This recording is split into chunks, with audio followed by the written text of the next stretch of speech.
Hello guys, आपका स्वागत है डैन डे डैन के सीजन 2 के एपिसोड नंबर 8 में। तो चलिए गाइस, बिना किसी देरी के एपिसोड को स्टार्ट करते हैं। अब तक हमने देखा कि टर्बो ग्रैनी ओकारुन को उसके स्कूल के म्यूजिक रूम में लाती है और बेसुरा म्यूजिक बजाने लगती है, जिस वजह से वहाँ के म्यूजिशियन की पोर्ट्रेट में से उनके भूत निकल कर बाहर आ जाते हैं। और भूत गुस्से में पूछते हैं कि आखिर कौन है जिसने ये बेसुरा म्यूजिक बजा रहा था। आयरा बोलती कि हमें नहीं पता, हम तो यहाँ से जा रहे हैं। लेकिन टर्बो ग्रैनी बोल देती कि वह म्यूजिक ये दोनों ही बजा रहे थे। जो सुन भूत उन पर अटैक करने लगते हैं और ये दोनों अपने योकाई वाले रूप में ट्रांसफॉर्म हो जाते हैं।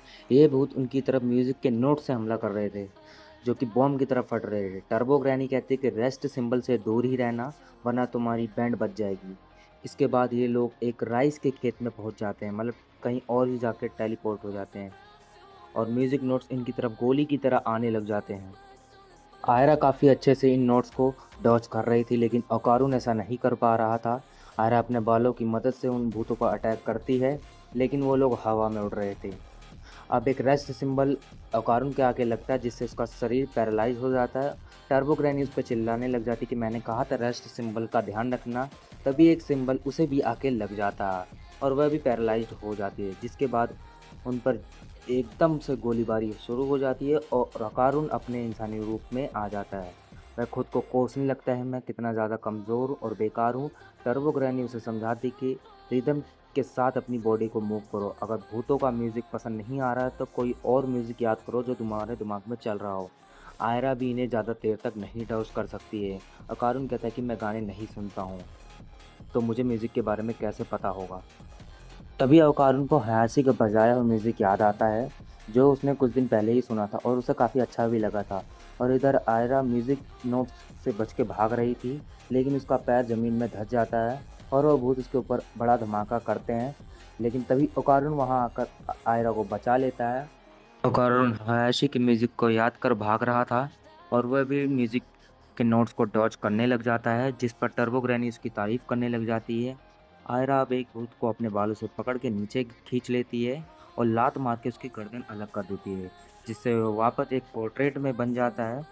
और यह भूत कंडक्टर था, जिसके कारण ये सभी सभी लोग ऊपर उड़ रहे थे, लेकिन अब ये उड़ना बंद कर देते हैं। ये लोग फिर एक दूसरे म्यूज़िक बजाते हैं, जिससे ये एक और जगह बदल कर दूसरी जगह आ जाते हैं। ये जगह कुछ ऑडिटोरियम की तरह बन जाती है और यहाँ पे चार जाइंट्स भूत होते हैं जो ओपरा गाने लग जाते हैं और इनके मुंह से लाखों पपेट्स बाहर आने लग जाते हैं और वो इनके ऊपर ही अटैक करने लग जाते हैं। आयरा और कारण किसी भी तरह से इनसे लड़ना शुरू करते हैं। टर्बो ग्रैनी कहती कि ये बस चला हुआ है, बस इन पर ध्यान मत दो, तुम म्यूजिशियन को मारो। और वो लोग काफ़ी ज़्यादा पीछे होते हैं, स्टेज पर बैठे हुए होते। ये सारे पपेट्स इनको चारों तरफ से घेर लेते हैं। तभी आयरा और कारून का हाथ पकड़ती है और अपने बालों से एक जाइंट का सिर पकड़ती है और भीड़ में से बाहर निकल आती है। ये सब अब एक जाइंट के सिर पर आ जाते हैं, तो बाकी जाइंट्स भी इनके ऊपर हमला कर देते हैं। पहले अटैक से तो आयरा और अकारून बच जाते हैं, लेकिन आयरा अकारून को लात मार के दूर कर देती है और बोलती है कि इन जाइंट्स को मैं संभाल लूँगी, तुम जाके म्यूजिशियन को मारो। और तभी एक जाइंट का हाथ आयरा के आके लग जाता है और वो हार नहीं मानती है फिर भी, और जाइंट्स की आंखों पर अपने बालों की पट्टी बांध देती है और उनसे लड़ने लगती है। और इधर ओकारुन के ऊपर म्यूजिक नोट से हमला हो रहा था, लेकिन वो इनसे बचते हुए स्टेज की तरफ भागता रहता है।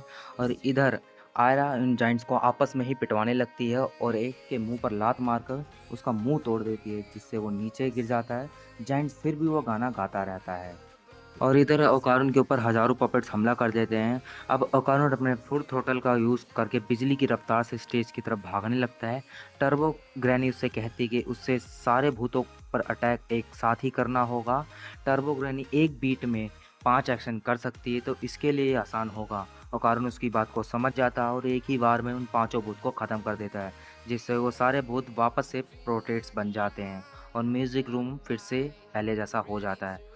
कारून अब आयरा का शुक्रिया करता है उसकी हेल्प करने के लिए, और आयरा ये सुनते ही शर्माने लग जाती है। तभी टर्बो ग्रैनी कहती है कि थैंक यू तो तुम्हें मुझे बोलना चाहिए, मैंने तुम दोनों को इतना कुछ सिखाया है जो। और आयरा ये सुनते ही उससे फिर से लड़ने लग जाती है, लेकिन ओकारुन उसका भी शुक्रिया करता है क्योंकि उसकी वजह से ओकारुन रिथम के बारे में पता चल गया। टर्बो ग्रैनी कहती कि अभी तक तुमने देखा ही कहाँ है, मेरी पावर इससे कई गुना ज़्यादा ताकतवर है। तभी आयरा पूछती कि ये भूत आखिर थे कौन। टर्बो ग्रैनी कहती कि म्यूजिक रूम में लगे प्रोटेस्ट से कुछ लोग डरते हैं और इसी डर ने इन भूतों को जन्म दिया था। और अगर कोई रात को 2 बजे बेसुरा पियानो बजाता तो ये भूत बाहर निकल के उस पर हमला कर देते हैं, उसे जान से मार भी सकते हैं। मन हो तो वापस बुला दो, जिसे ओकारुन और आयरा साफ मना कर देते हैं। आयरा ये पूछती कि आखिरकार तुम्हें इस स्कूल के बारे में इतना पता कैसे है, जिस पर टर्बो ग्रैनी मजाक में कहते हैं कि मैं तो तुम्हें मारने के बहाने ढूंढती रहती हूँ। तभी वो पियानो से नीचे उतरने लगती है, लेकिन वो गलती से दब जाता है, जिससे वो भूत वापस आ जाते हैं। खैर इधर मोमो के घर में मांजीरो जीजी को बता देता है कि वो हयाशी को वापस बुलाने वाले हैं। ईविल आई को हमें ख़त्म करना ही होगा। वो कभी ना कभी बाहर आ जाएगा और हम में से किसी ना किसी की जान ले भी सकता है। जीजी ये सुनकर कुछ नहीं बोलता है और मांजीरो आके कहता है कि तुम चाहते हो कि मोमो या सैको में से कोई मारा जाए। इस हालत में तो तुम्हारे पेरेंट्स भी तुम्हें साथ नहीं रख सकते हैं और तुम खुद ही नहीं जा सकते हो, इसीलिए हम कल एग्जोर्सिज्म करके इविल आई को ख़त्म कर देंगे। मैंने हयाशी को कल ही बुला लिया है और सैको की जगह मैं प्रेयर करूँगा। इतना कहकर मांजिरो वहाँ से चला जाता है। मोमो अपनी ग्रैनी से बोलती कि आप कुछ बोलती क्यों नहीं, आपने कहा था कि इविल आई हमारी फैमिली का हिस्सा बन के रहेगा। पर सैको यहाँ पे कुछ नहीं बोलती है। तभी ओकारुन की आवाज़ सुनाई देती है और जीजी को बाहर बुला रहा था। मोमो उनसे पूछती कि इतनी रात को तुम कहाँ गए थे। ओकारुन कहता है कि मैं इविल आई से लड़ने वाला हूँ और मैं उसे हराने वाला हूँ। मोमो पूछती कि अचानक से तुम्हें क्या हो गया, तो ओकारुन कहता है कि इविल आई जब मोमो के ऊपर हाथ उठाया था तो उस टाइम मुझे बहुत गुस्सा आया था। तुम लोग इविल आई को अपनाना चाहते हो तो ऐसा ही हुआ। इतना कहकर ओकारुन अपने टर्बो मोड में वापस आ जाता है। मांजीरो ओकारुन से कहता है कि ठंड रखो भाई, हमने डिसाइड कर लिया है कि कल इविल आई का क्रियाक्रम कर देंगे, तो एविल आई से लड़ने की कोई ज़रूरत नहीं है। पर सेको मांजीरो को कहती है कि लड़ने दो, इस लड़के की बात में दम है, उसे मत रखो। और आयरा भी अब जीजी के ऊपर ठंडा पानी डालने के लिए तैयार थी और ओकारुन मोमो को दूर हटने के लिए बोलता है। जीजी भी कहता है कि मुझे ओकारुन के ऊपर पूरा भरोसा है और अब आयरा जीजी के ऊपर ठंडा पानी डाल देती है, जिससे वो तुरंत एविल आई में ट्रांसफॉर्म हो जाता है और ओकारुन उसके ऊपर अटैक कर देता है और ये एपिसोड यहीं पे ख़त्म हो जाता है। तो गाइस अगले एपिसोड में एक बहुत बड़ी फाइट होने वाली है, तो क्या ओकारुन वीवीलाई को हरा पाएगा या नहीं, जानने के लिए अगले एपिसोड जरूर देखें। और वीडियो पसंद आया है तो उसे लाइक करें और शेयर करें और कमेंट करके बताइए कि एपिसोड कैसा लगा। तो चलिए गाइस मिलते हैं नेक्स्ट वीडियो में और चैनल को सब्सक्राइब कर दें, बेल आइकन प्रेस कर दें, जिससे हमारे आने वाली हर वीडियो आपके पास सबसे पहले पहुंचे। मिलते हैं गाइस नेक्स्ट वीडियो में, अभी के लिए गुड बाय।